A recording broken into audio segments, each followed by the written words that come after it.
할렐루야. 오늘도 거룩한 주일 아침 성전에 나와 예배하는 사랑하는 성도들과 주님께서 동행하시며 가장 복된 길로 인도해 주시기를 주님의 이름으로 축복합니다. 오늘 이 시대 우리는 자유라는 말을 참 좋아하는 시대에 살고 있습니다. 네 마음대로 원하는 대로 살아. 너답게 사는 게 좋은 거야. 네 인생 네 거야. 너가 행복하면 되는 거야. 이 말들은 듣기에는 참 좋습니다. 마치 자유란 아무런 제한도 받지 않고 누구의 간섭도 받지 않고 내 마음대로 결정하며 사는 것이다 라고 말하는 것 같습니다. 하지만 우리는 다시 한번 물어보아야 합니다. 정말 이 시대에 우리는 자유롭습니까? 더 자유로워졌습니까? 선택지는 더 많아졌을지 몰라도 우리의 마음은 더 불안해졌습니다. 자기를 표현하는 방법은 더 많아졌지만 외로움은 더 많아졌습니다. 즐길 것은 더 많아진 것 같지만 만족은 더 짧아졌어요. 자유를 말하는 사람들은 많아졌지만 중독과 두려움에 묶여있는 사람들도 더 많아졌습니다. 문제는 우리가 자유를 갈망한다는 데 있지 않습니다. 하나님은 우리를 지으실 때 자유를 갈망하는 존재로 지으셨어요. 문제는 우리가 자유를 잘못 이해하고 있다는 데 있습니다. 사람들은 말하죠. 자유는 내가 원하는 대로 사는 거다. 하지만 복음은 이렇게 말합니다. 진정한 자유는 내 욕망을 따르는 데 있지 않고 핏값으로 나를 사신 그리스도께 속하는 데 있다. 이것이 오늘 설교의 주제입니다. 우리 함께 오늘 설교의 제목을 화면을 보면서 같이 함께 읽어보겠습니다. 나는 내 것이 아닙니다. 그래서 자유롭습니다. 오늘 본문에서 바울은 바로 이 진리를 선포하고 있습니다. 고린도라는 도시는 부유하고 종교적인 도시였습니다. 하지만 동시에 음란하고 혼란스럽고 자기 욕망을 추구하는 도시였습니다. 그런데 문제는 고린도 교회 안에서도 모든 것이 내게 가하다라고 주장하는 말이 유행했다는 거죠. 그것이 자유를 주장하는 근거처럼 사용되었다는 것입니다. 이런 뜻입니다. 나는 자유롭다. 나는 하나님의 은혜 아래 있다. 그러니 나는 내 마음대로 원하는 대로 살아도 괜찮다. 하지만 바울은 그들의 자유에 대한 잘못된 이해를 바로 잡습니다. 12절입니다. 모든 것이 내게 가하나 다 유익한 것이 아니요 모든 것이 내게 가하나 내가 무엇이든지 얽매이지 아니하리라. 바울은 고린도 교회 사람들의 주장에 대해서 지금 두 가지를 질문을 던지고 있습니다. 첫 번째는 그것이 정말 유익한가? 두 번째는 그것이 나를 지배하고 있지는 않은가? 라는 질문입니다. 그리스도인의 자유는 단지 내가 무엇을 할 수 있는가로 결정되지 않습니다. 진짜 자유는 내가 어디에 붙들려 있는가, 내가 무엇을 붙들고 살아가는가, 거기에 결정됩니다. 오늘 본문은 크게 세 가지 흐름으로 말씀을 나누려고 합니다. 첫 번째는 거짓 자유는 나는 내 것이다 라고 말한다는 것. 두 번째는 복음의 자유는 나는 그리스도의 것이다 라고 고백하는 것. 세 번째는 성령의 자유는 내 몸으로 하나님께 영광을 돌리겠다라고 선언하는 자유라는 것. 이 세 가지입니다. 첫 번째, 거짓 자유는 나는 내 것이다라고 말합니다. 고린도 교회 성도들은 모든 것이 내게 가하다라고 말했습니다. 요즘 사람들이 좋아할 만한 말이죠. 내 몸은 내가 알아서 하겠지. 내 선택이야. 누가 내 삶에 간섭할 수 없어. 남에게 피해만 주지 않으면 된 거 아니야? 하지만 바울은 우리가 겉으로는 자유롭게 보이지만 실제로는 종살이하는 그런 자유가 있다라고 말하고 있습니다. 사람들은 나는 자유롭다라고 말할 수 있어요. 하지만 만약 술이 그 마음을 지배하고 있다면, 욕망이 그의 생각을 끌고 다니고 있다면, 돈과 성공이 우리의 결정을 좌우한다면 그것이 진짜 자유입니까? 우리는 우리를 지배하는 것이 뭔가가 있다면 더 이상 자유로운 게 아닙니다. 하나님은 우리 삶의 기쁨을 반대하지 않으십니다. 우리의 몸도 미워하지 않으세요. 욕망 자체를 악하게 보시는 게 아니에요. 하지만 하나님은 욕망이 주인의 자리를 차지하고 있으면 그것이 반드시 우리를 폭군처럼 다스리게 된다는 사실을 알고 계셨습니다. 사람은 본래 그 사람의 마음은 주인 없이는 살 수 없습니다. 예수님이 주인이 아니시라면 다른 그 무언가가 우리 마음의 주인이 될 것입니다. 인정받고 싶은 마음이 주인이 될 수도 있어요. 때로는 성공이, 쾌락이, 두려움이 주인이 될 수도 있습니다. 심지어 나 자신이 주인이 될 수도 있어요. 그런데 나 자신이 주인이 되는 삶은 결코 평안하지 않습니다. 여러분, 우리의 자아는 끊임없이 더 많은 것을 요구해요. 더 인정받기를 원하고 더 많이 가져야 하고 더 많이 즐겨야 하고 더 완벽해야 합니다. 하지만 여러분 생각해 보세요. 우리가 아무리 채워도 그 마음은 결코 쉬지 못합니다. 그래서 바울은 말하는 거예요. 내가 무엇이든지 얽매이지 아니하리라. 그리스도인의 자유는 모든 욕망에 순종하는 자유가 아닙니다. 그리스도인의 자유는 은혜 안에서 욕망이 내 주인이 아니다, 그리스도께서 나의 주님이시다라고 말할 수 있는 능력을 말합니다. 특별히 고린도 교회가 몸을 오해했기 때문에 이것이 중요합니다. 그들은 이런 말을 했어요. 음식은 배를 위하여 있고 배는 음식을 위한다. 그럼 배가 고프면 먹을 것을 찾는 게 당연하죠. 여러분 지금 배고프시잖아요. 아침 잘 안 드시고 오셨죠. 주방에 가면 맛난 점심이 준비되어 있습니다. 그런데 배가 고프면 먹는 것을 찾는 것처럼 성적 욕망이 생기면 채우면 된다라고 생각했어요. 그들은 몸은 그저 욕구를 해소하는 도구쯤으로 생각했습니다. 하지만 바울은 이렇게 말합니다.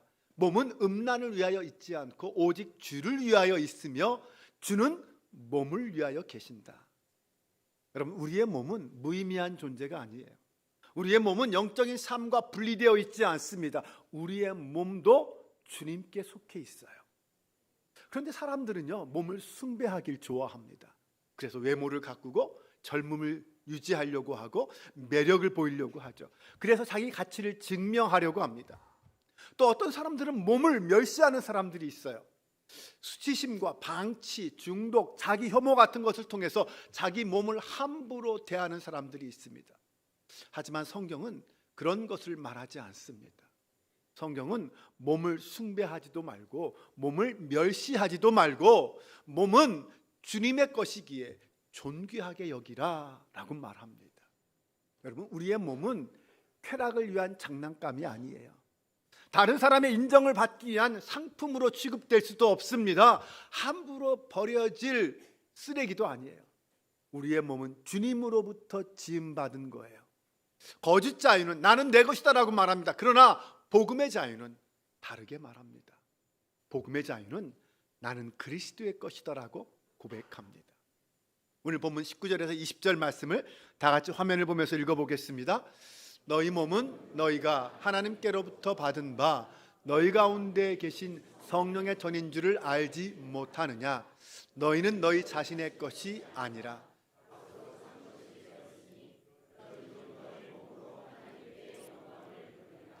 아멘. 우리는 보통 자유를 이렇게 생각하죠. 나는 나에게 속해 있다. 내 삶은 내 거다. 내 몸도 내 거다. 그런데 바울은 뭐라고 말합니까? 너희는 너희 자신의 것이 아니다 라고 말합니다. 여러분, 이 말은 우리를 억압하기 위해서, 억누르기 위해서 주시는 말씀이 아니에요. 오히려 우리를 진정한 참된 자유로 초대하는 말씀입니다. 왜 그렇습니까? 그리스도만이 우리를 위해 자기 자신을 내어주신 주인이시기 때문입니다. 죄는 이렇게 말합니다. 나를 섬기면 내가 만족을 줄게. 하지만 여러분, 결국 더 깊은 갈증만 생깁니다. 세상은 이렇게 말해요. 나를 섬기면 너를 훌륭한 사람으로, 중요한 사람으로 만들어 줄게. 하지만 세상이 주는 영광은요, 오래가지 못합니다. 욕망은 이렇게 말합니다. 나를 따르면 너에게 즐거움, 쾌락을 줄게. 하지만 결국 더 큰 대가를 요구합니다. 하지만 예수님께서 말씀하셨습니다. 나는 내가 먼저 너를 섬겼다. 내가 너를 위해 내 몸을 주었다. 너를 위해 내 피를 흘렸다. 내가 너를 산 것은 너를 이용하기 위해서가 아니야. 너를 구원하기 위해서였어. 이것이 십자가가 참된 자유의 비밀인 이유입니다. 예수님이 십자가에서 우리의 영혼만 구원하신 게 아니에요. 자신의 몸을 내어주셔서 우리의 전 존재를 구속해 주셨습니다. 기독교는 영혼만 중요하다라고 말하는 종교가 아닙니다. 하나님은 우리의 몸도 창조하셨습니다. 예수님은 육신을 입고 이 땅에 오셨고 그 몸으로 죽으셨고 그 몸으로 부활하셨습니다. 오늘날 성령 하나님은 우리 몸을 성전 삼아 우리 안에 거하시는 줄로 믿습니다. 그리고 그 마지막 그날이 되면 하나님은 우리의 몸도, 우리의 죽을 몸도 다시 살리실 것입니다. 그러므로 이 몸도 중요합니다. 여러분의 몸이 중요한 이유는 젊거나 아름답거나 건강해서가 아닙니다. 하나님이 그 몸을 지으셨고 그리스도께서 그 몸을 피로 사셨고 성령께서 그 몸 안에 거하시기 때문입니다. 바울은 이렇게 말합니다. 너희 몸이 그리스도의 지체인 줄을 알지 못하느냐. 여러분, 우리는 영혼만 그리스도에게 속한 게 아니에요. 우리가 몸으로 살아가는 그 모든 삶 전체가 그리스도와 연결되어 있습니다. 몸으로 짓는 죄는 그러므로 단순한 개인 취향의 문제가 아니에요. 그리스도와의 연합을, 하나됨을 거스르는 것입니다. 그래서 바울은 음행을 단순한 욕구 해소가 아니라 하나님 앞에서의 잘못된 연합의 문제로 다루었습니다. 우리의 몸으로 살아가는 모든 삶이 제자도의 자리임을 우리는 기억해야 합니다. 내 눈으로 무엇을 보는가? 내 입으로 무엇을 말하는가? 내 손으로 무엇을 행하는가? 관계 안에서 어떻게 사랑하는가? 은밀한 삶의 자리에서 무엇을 선택하는가? 이 모든 것이 다 주님 앞에서 행해지는 것입니다. 또한 바울은 우리의 몸을 성령의 전이라고 말합니다. 여러분, 성령의 전, 그러면 성전이죠. 성전은 어떤 곳입니까? 이곳은 성전입니다. 성전은 하나님의 임재가 있는 곳이고 하나님 앞에 구별된 곳이고 예배의 자리입니다. 여러분이 그리스도 안에 있으면 성령께서 우리 안에 거하십니다. 그러므로 여러분, 우리의 삶의 모든 부분 하나하나가 헛되지 않습니다. 작은 것이 아니에요. 우리의 습관조차도 사소하지 않습니다. 우리의 몸 헛된 것이 아니에요. 하나님께서 우리 안에 거하시기 때문입니다. 그런데 이 말씀을 들으면서 어떤 분은 마음에 수치심이 올라올 수 있어요. 과거의 실패가 떠오를 수 있어요. 은밀한 죄가 떠오를 수 있습니다. 누군가에게 상처받고 이용당하고 몸과 마음의 깊은 아픔을 겪었던 그때의 기억이 떠오를 수 있습니다. 내 몸이 하나님의 것이고 내 안에 성령이 계신데 내가 왜 그랬을까? 내가 왜 그런 취급받았을까? 여러분, 분명히 말씀드립니다. 누군가에게 학대받고 이용당하고 상처 입은 분들에게 이 말씀은 수치를 더 씌우는 말씀이 아닙니다. 주님은 상처 입은 사람을 업신여기지 않습니다. 주님은 가까이 오셔서 그 사람을 씻으시고 고쳐주시고 회복시켜 주시고 존귀한 존재로 만져두십니다. 그분이 바로 예수님 십자가의 은혜이기 때문에 그래요. 여러분, 우리의 수치는 죄의 결과이지 죄를 당한 그 사람의 정체성은 아닙니다. 바울은 실패를 모르는 사람에게 이 편지를 쓴 게 아니에요. 여전히 죄를 짓고 회개와 회복이 필요한 그 사람들에게 이 편지를 썼습니다. 그런데 바울이 그들을 향하여 너희는 죄인이야, 너희는 끝났어라고 말하지 않았어요. 오히려 이렇게 묻습니다. 너희는 너희가 누구인지를 알지 못하느냐? 너희는 이미 하나님 앞에서 십자가의 피로 용서받은 거룩한 존재다라고 말하는 것입니다. 그러므로 이것이 은혜인 줄로 믿습니다. 여러분, 복음은 너가 깨끗해지면 하나님이 너를 받아주실 것이다 라고 말하지 않습니다. 복음은 예수님께서 이미 피값으로 너를 사셨다라고 말합니다. 그래서 이제는 죄인이 아니라 주님의 사람답게 주님의 사람으로 살라라고 말합니다. 그러므로 여러분, 정체성이 순종보다 먼저입니다. 내가 누군지 아는 것이 더 중요하다라는 거죠. 여러분은 죄로 규정되지 않습니다. 과거의 잘못으로 규정되지 않아요. 수치받은 것으로 규정되지 않습니다.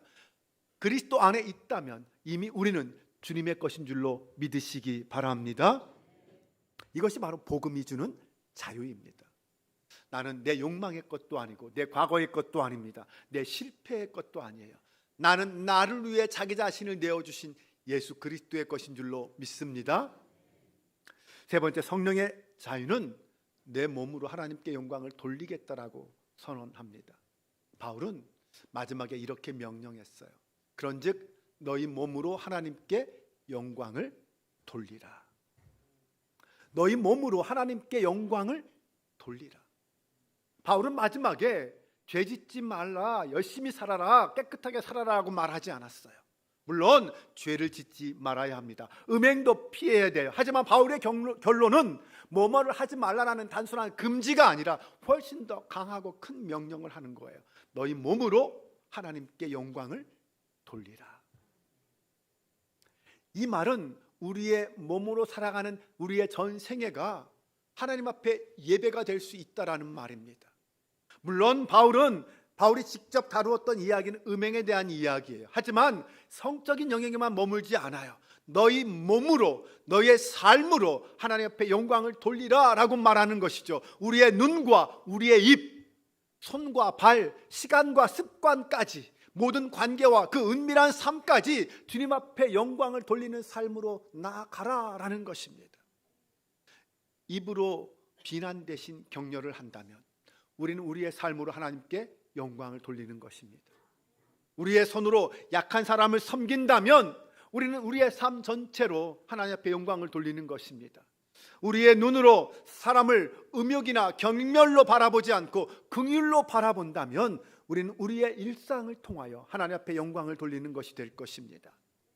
욕망이 우리를 끌고 가려고 할 때 No라고 외치고 주님이 나를 부를 때에 Yes라고 순종한다면 우리는 우리의 눈과 입과 손과 그 모든 관계로 하나님 앞에 영광 돌리는 사람이 되는 줄로 믿습니다. 이것이 진짜 참된 자유입니다. 하나님으로부터 벗어나려는 자유가 아니라 하나님을 위해 사는 자유입니다. 사람을 이용하는 자유가 아니라 사람을 사랑하고 섬기는 자유예요. 욕망에 끌려가는 자유가 아니라 성령의 인도함을 받는 자유입니다. 여러분, 기차가 선로를 벗어나면 자유로워 보일 수 있어요. 하지만 그 끝은 파괴고 멸망입니다. 기차는 자기 자신을 위해 놓인 그 선로 위를 달릴 때 가장 자유로울 수 있어요. 물고기가 물 밖으로 뛰쳐나오면 행복할까요? 아니죠. 물고기는 물 안에 있을 때 가장 자유롭습니다. 사람도 마찬가지예요. 우리는 하나님을 떠날 때 자유로운 것이 아닙니다. 우리를 지으시고 우리를 이 땅에 보신 그 하나님의 사랑과 진리와 그 목적 안에 있을 때 가장 자유롭습니다. 그러므로 그리스도인의 자유는 이렇게 물어요. 어떻게 하면 내 몸과 내 삶으로 하나님 앞에 영광을 돌릴 수 있을까? 어떻게 하면 이웃을 사랑할 수 있을까? 관계 안에서 우리는 사람을 이용할 자유가 아니라 사랑할 자유를 받았습니다. 말에 있어서 감정을 쏟아낼 자유가 아니라 사랑으로 진리를 말할 자유를 부여받았어요. 돈에 있어서 평안함을 숭배할 자유가 아니라 나눌 자유를 부여받았습니다. 은밀한 삶의 자리에서 이중 생활을 할 자유가 아니라 하나님 앞에 온전하게 살 자유를 부여받은 거예요. 여러분, 세상은 우리를 향하여 허락은 해줄 수 있지만 우리를 변화시키지는 못합니다. 우리에게 쾌락은 줄 수 있지만 참된 평안을 주지는 못해요. 자기 표현의 길을 열어줄 수 있지만 구원을 주지는 못합니다. 참된 자유는 오직 예수 그리스도께 있는 줄로 믿습니다. 사랑하는 여러분, 이제 오늘 우리는 한 가지 진리를 붙잡아야 합니다. 오늘 말씀의 주제 다 같이 읽어봅니다. 진정한 자유는 내 욕망을 따르는 데 있지 않고 피값으로 나를 사신 그리스도께 속하는 데 있습니다. 아멘. 네, 물론 욕구 자체가 악한 것은 아닙니다. 문제는 그 욕구가 욕망이 되어서 주님의 자리를 차지할 때입니다.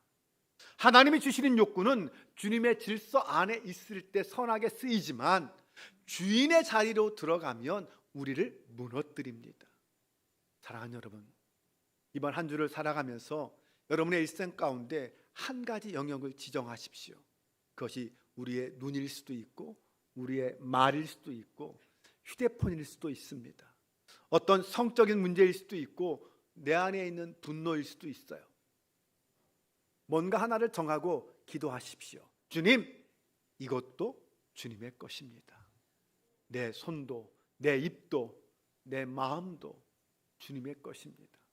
그리고 한 가지 순종을 실천합시다. 끊어야 할 것 끊고 고백해야 할 것이 있다면 고백하고 도움을 구해야 할 것이 있다면 기꺼이 도움을 구하십시오. 하지만 우리가 분명히 기억해야 할 것은 우리의 순종이 우리를 주님의 것으로 만드는 것이 아니라는 거예요. 이미 그리스도께서는 십자가에 흘리신 그 피로 우리를 당신의 소유로 만들어 주신 줄로 믿습니다. 주님이 핏값으로 우리를 사셨습니다. 우리는 그 핏값으로 주님을 우리의 주인 삼고 주님의 사람으로 주님의 사람답게 살아가는 거예요. 이제 더 이상 죄의 지배를 받지 마십시오. 수치에 묶여 있지도 마십시오. 모든 욕망에 끌려갈 필요도 없습니다. 우리는 주님께 속한 자인 줄로 믿습니다. 세상은 우리에게 누구에게도 속하지 않을 때 자유롭다라고 말하지만 복음은 우리에게 너를 위해 죽으실 만큼 너를 사랑하신 그리스도에게 속할 때 너는 진짜 자유롭다라고 말합니다. 그러므로 여러분, 자기 뜻대로 살고 싶은 그 자유를, 거짓 자유를 내려놓으십시오. 혹시 오늘 이 말씀 앞에서 마음이 찔리고 무거워진 분이 있다면 주님 앞에 숨지 마십시오. 기꺼이 주님 앞으로 나오십시오. 우리를 사신 분은 우리를 버리기 위해 부르시는 것이 아니라 우리를 자유롭게 하시기 위해서 우리를 부르셨습니다. 이제는 십자가가 주는 그 참된 자유를 붙잡으시기 바랍니다. 욕망에 끌려가는 사람이 아니라 성령이 거하시는 사람으로 살아가시기 바랍니다. 오늘 우리는 우리의 것이 아닙니다. 우리는 예수 그리스도께서 십자가에서 흘리신 그 피로 주님의 것이 되었습니다. 그리고 그리스도 안에서 우리는 마침내 참된 자유를 누릴 수 있게 되었습니다. 이번 한 주간 그 자유 안에서 그 삶 속에서 행복하게 살아가는 저와 여러분 되시기를 주님의 이름으로 축원합니다.